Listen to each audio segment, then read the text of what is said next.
இந்த சுதாகர் பார்த்துட்டிங்கன்னா, நம்ம பாக்கியாவ வாழவே விட மாட்டேன்றாங்க போல.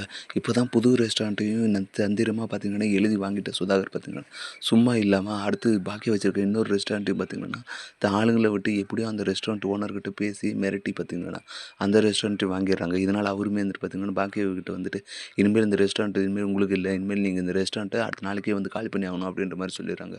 பாக்கியாவுமே இத கேட்ட உடனே ரொம்ப பதறி போயிடுறாங்க. "ஏன் சார் இப்படியெல்லாம் சொல்றீங்க? நாங்க அடுத்த மாசத்துக்கு தேவையான ஆர்டருக்கு எல்லா காய்கறியும் வாங்கி போட்டோம். நீங்க இப்போ திடீர்னு ரெஸ்டாரண்ட்ட காலி பண்ண சொன்னா எப்படி? நாங்க என்ன பண்ணுவோம்?" அப்படின்ற மாரி அழுதுகிட்டே கேட்க, "அதெல்லாம் எனக்கு தெரியாதும்மா. அதுக்கான காசு கூட நான் குடுத்துர்றேன். ஆனா நீங்க இந்த ரெஸ்டாரண்ட்ட உடனே காலி பண்ணி ஆகணும்." அப்படின்ற மாரி சொல்லிடுறாங்க. பாக்கியாவுமே வந்துட்டு பார்த்தீங்கன்னா, "என்னடா பண்றது?" அப்படின்னு சொல்லிட்டு குழம்பிட்டு இருக்க. சரி நான் சொன்னது சரியா கேட்டுக்கங்க. நாளைக்கு எனக்கு இந்த ரெஸ்டாரண்ட்ட காலி பண்ணி குடுத்துடணும் அப்படின்னு சொல்லிட்டு கோவமா அங்கேருந்து வெளிய போயிடுறாரு. என்னடா பண்றது அப்படின்னு சொல்லிட்டு அவர் பின்னாடியே பாக்கியாவ வெளிய வர, இவரு பார்த்துட்டு நேரா சுதாகர் கிட்ட போயிட்டு, சார் நீங்க சொன்ன மாரியே சொல்லிட்டேன் சார். நாளைக்கு இந்த ரெஸ்டாரண்ட்ட காலி பண்ணி குடுத்துருவாங்க. நீங்க பேசுன மாரி எனக்கு காசு மட்டும் குடுத்துருங்க அப்படின்ற மாரி சொல்ல, சரி சரி நான் அதெல்லாம் நான் பார்த்துர்றோம். நீங்க சொன்ன மாரி பண்ணிட்டீங்கல்ல ரொம்ப சந்தோஷம் அப்படின்னு சொல்லிட்டு சுதாகர் கிட்ட சிரிச்சு பேசிட்டு இருக்க. இத பார்த்து பாக்கியா பார்த்தீங்கன்னா செம கோவம் வந்துடுது. ஓ! இதுக்கெல்லாம் காரணம் இவரு தானா? இவரு ஆகாது அப்படின்னு சொல்லிட்டு என்னடா பண்ணலாம்? ரெஸ்டாரண்ட் வேறு காலி பண்ண சொல்லிட்டாங்க. இங்கே இருக்கிற வேலையாட்களெல்லாம் என்ன பண்ணுவாங்க? பாவம் அவங்க வயித்து பொழப்புக்கு என்ன பண்ணுறது? அப்படின்னு சொல்லிட்டு பாக்கியா பார்த்தீங்கன்னா, எல்லார பற்றியும் யோசிச்சு புலம்பிக்கிட்டே பார்த்தீங்கன்னா வீட்டுக்கு போகிறாங்க. வீட்டுக்கு போயிட்டு பார்த்தீங்கன்னா, சும்மா இல்லாம ஆத்திரத்தினால எல்லார்கிட்டயும் வந்து உண்மைய சொல்கிறாங்க. உடனே இத கேட்டவுடனே பாக்கியா பார்த்தீங்கன்னா, இந்த சுதாகர் இப்படியெல்லாம் பண்ண மாட்டார். நம்ம சம்மந்தி அந்த அளவுக்கு மோசமானவரெல்லாம் இல்ல பாக்கியா. நான் பேசுறேன். நான் உனக்காக பேசி சமாளிக்க வைக்கிறேன் அப்படின்னு சொல்லிட்டு கூப்பிட்டு பார்த்தீங்கன்னா, சுதாகர் வீட்டுக்கு போகிறாங்க. அங்க போயிட்டு, "ஏன் சம்மந்தி இப்படி பண்றீங்க? மொத ரெஸ்டாரண்ட்ல தான் ஏதோ இனியா பேருக்கு எழுதி குடுத்துட்டேன்னு சொல்லி மன உளைச்சல்ல இருக்கா. அவ எப்படியான பிசினஸ் பண்ணி சம்பாதிக்கணுன்றது அவளோட பல நாள் கனவு.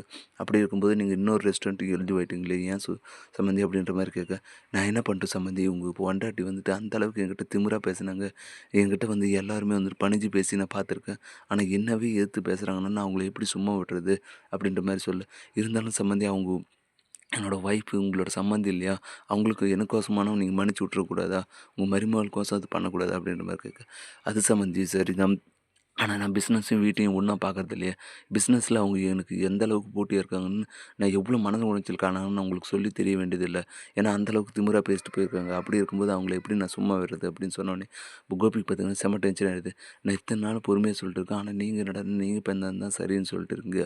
நாங்க இதுக்கு மேலயும் பொறுமையா இருக்க மாட்டோம். எங்க பொறுமைக்கும் ஒரு எல்லை இருக்கு. இனியாவோட பொண்ண வந்து இங்க கல்யாணம் பண்ணி குடுத்துக்கிறதுனால தான் நாங்க இத்தன நாள் அமைதியா இருந்தோம்.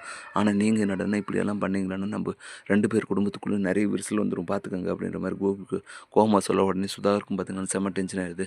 என்ன கோபி உங்களுக்கு பொறுமையா எடுத்து சொன்னா நீங்களும் அவங்க பாக்கியா மாதிரி கோவப்படுறீங்க.